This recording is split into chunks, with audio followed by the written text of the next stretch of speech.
First of all, I'm going to tell you how I got here. I was a student in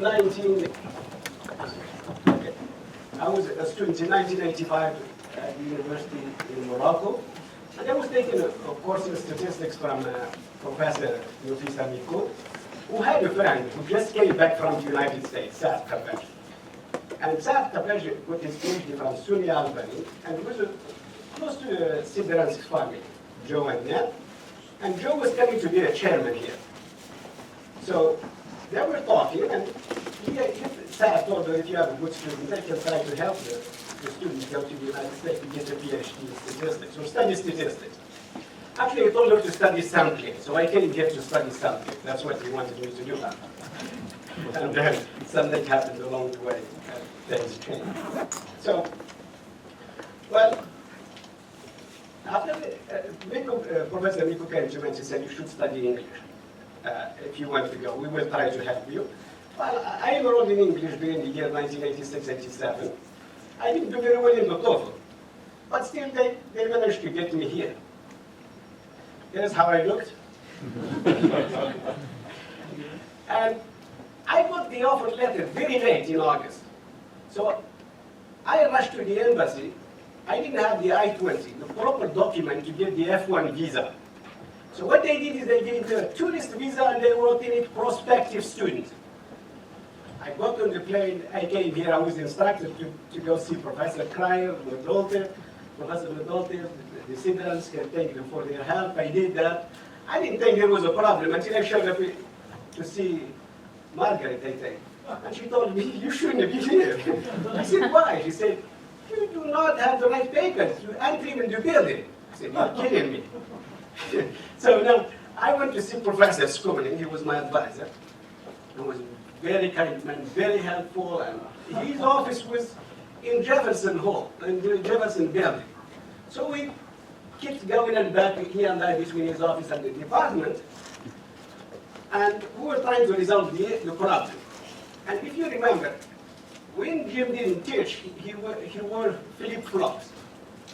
So I was walking behind with him, coming together. Afterwards, somebody is coming toward me, and they had to get out of the way, and they stepped behind Jim, and they stepped on the flip-flop. And he almost stepped. I said, now the man I'm trying to help, I almost damaged him. I feel so bad. Anyway, the issue of the visa got resolved after a few weeks, and they decided to go have some beers. So I went to buy beers. Friday afternoon, I said, I have a long weekend in front of me, I'm going to get some beers. So I went to the store. I looked around, I couldn't recognize any names at all.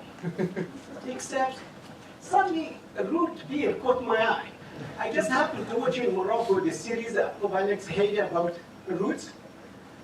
And I understood what it means for something to come from the roots. In my language in Morocco, when you say something is from the roots, it means it's the best. I said, this is it. I'm going to take a six-pack and go home. I took a six-pack of root beer, I went home. I sat down, had a few, didn't taste at all like beer, but I said, this is America. Things are not supposed to be the same. I drank a few and they decided to walk around to get something else and got another six-pack of root beer. I thought the Americans are very smart, and they are. You drink in a bar, they give you a little bit of time to get home before the alcohol kicks in. And that's my solution to so I drank more beer. After a while, I started to feel very bad. My throat really was starting to hurt. I called a friend in San Diego. I said, look, in Morocco, 2 beers I can feel something. Here I can drink 4 hours. I think it's the diet. He said, what are you drinking? I said, the root beer. He just dropped it in the mouth. I came and I saw Professor Robertson and I told him the story. He laughed, but I sensed also that his feelings toward me changed. He felt some pity for me. Now things didn't move better. We didn't change for the best after that. I felt lonely and I needed to go home. So what I did, I looked for a travel agency. I have to go, I need to go home. I was looking around, I couldn't see any sign that says fly or even a cruise, there's nothing. Except this sign who caught my attention. For those of you who do not know the airliner is about across the street from Schaefer Hall. But I opened the first door, the second door, and I found people drinking beer. I said, this is wonderful. Get your ticket. You get the beer, you go home. This is perfect. I stood at the entrance. The young lady sees me and comes to me and she said, can I help you? Very limited English, with very limited English I said, I want to go home. That's what I said. I want to go home. He said, where is your home? I said, Morocco. She didn't know what to do with me. She asked me to follow her. I followed her to the bar. There was a guy there. He said, can I help you? I said, I want to go home. I couldn't basically make a complete sentence to say, basically, I'm looking for the airline travel agency to. He says, where is your home? I said, Morocco. He looked at me, he was confused. Then I said, airline. He managed to connect basically the airliner with the airline, and he took me outside, tried to show me where the agency is. I decided to go back and have a beer and go home. As I said, I'm not going to show any formulas or any statistics. Okay, this is the picture of the end of my first year. Things now have started to go very well. But I still have a problem with food. I didn't know what to cook. Moroccan cuisine is very complicated, all right? So I have to find something to eat. And keep in mind, I am from Morocco. There are no pork chops. So I noticed, I have a friend of ours, John Civicus. He's actually now in New York, and he sent his regards. He had a very nice formula for food. He alternates hot dogs and pork chops with Mediterranean salad, and from time to time he makes spaghetti. I said, this is wonderful. I'm going to get in with all the same diet with him. So I removed spaghetti immediately. So I stayed on hot dogs and pork chops. After a while, I simplified it further. I removed the hot dogs. I stayed with pork chops. So I ate so many pork chops, now I see pork chops and they shake. So I get asked a lot, where did you come from? I will tell you a couple of stories. One happened in the math lab. I was in the math lab working in, I think the fourth floor or third floor in Maclean Hall. I was working with somebody and he asked, they want a lot of students, and the TA asked me, where did you come from? I said, Morocco. He said, can you tell me something nice about Morocco, something?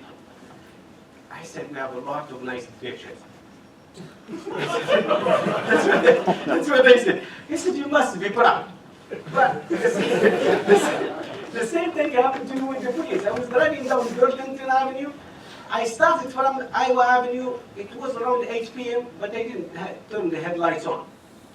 And the policeman stops me, he comes to the window and he says, where did you come from? What he meant is, where did you start driving from without the headlights? I said, Morocco. so the only time and the first time I made the policeman laugh. He laughed and he told me to turn on the headlights. But many wonderful things happened to me in Iowa. I got a great education, and I also met my wife, Alessandra. Alessandra also got her Ph.D. from here. She works for the United Nations. She's currently the head of the environmental accounting section. And we have 2 kids, and we live in New York. And we are both of us proud of our education from the University of Iowa. I worked with Professor Daxter for my Ph.D. thesis. I do not know what he was doing in this picture. I looked for his picture, and this is one that I found. Do you recall when you took this picture, Professor Daxter? Well, this is what I found.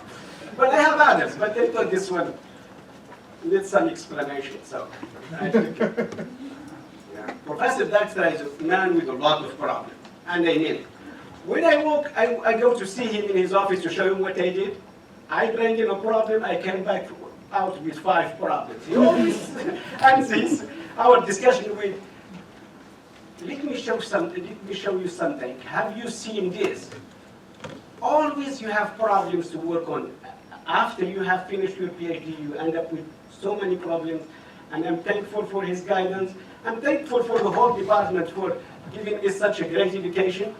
I think it will take me a long time to name everybody and say what they taught me, but thank you all for making me part of this celebration. And all the best for the next 50 years that's come. Thank you.